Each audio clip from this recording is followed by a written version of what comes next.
Hello, Riggy Blake viewers. It's good to see you.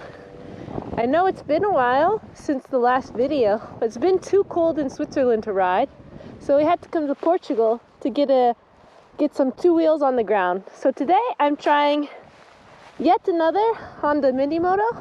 It's the Honda Super Cub 22 model, which comes in this matte gray.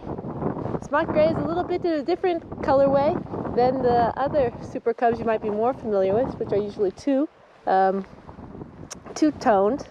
But I really like how this bike looks. Very simple, very clean with the gray and the red seats. What the bike has is a front rear suspension, front ABS, a semi-automatic gearbox with this two-directional clutch system similar to the docks. And yeah, it's a pretty basic Honda mini-moto. I think it looks pretty good. And I guess the special feature that makes it unique amongst the mini-moto line is this keyless ignition.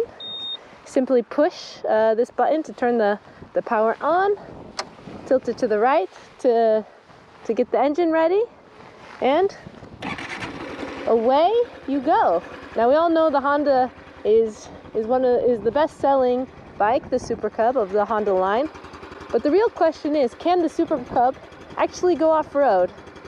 So let's put it to the test.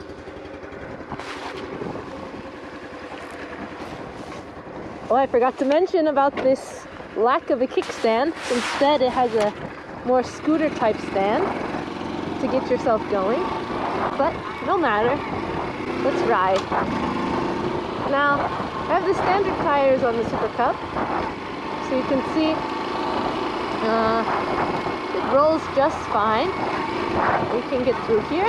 Don't have a whole lot of suspension to play with, but just enough to get by on these roads and make it a fun ride.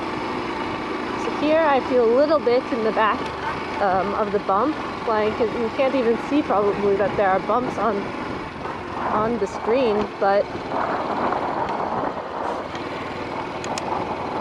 you feel a little bit. So now here's some loose mud.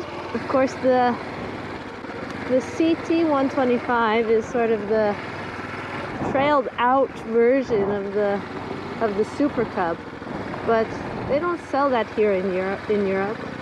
But I hope they do soon, because boy, would that be a fun bike to take out here.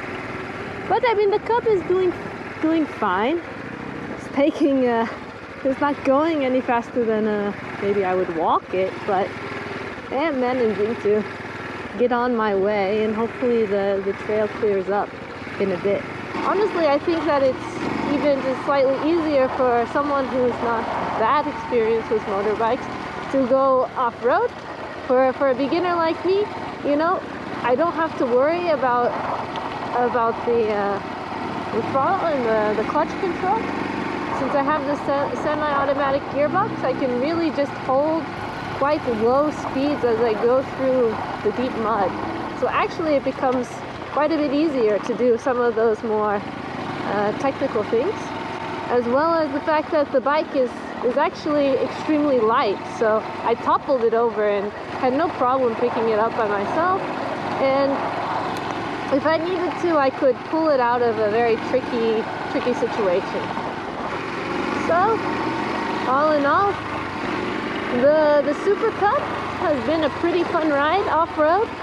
It's done everything I've asked it to do.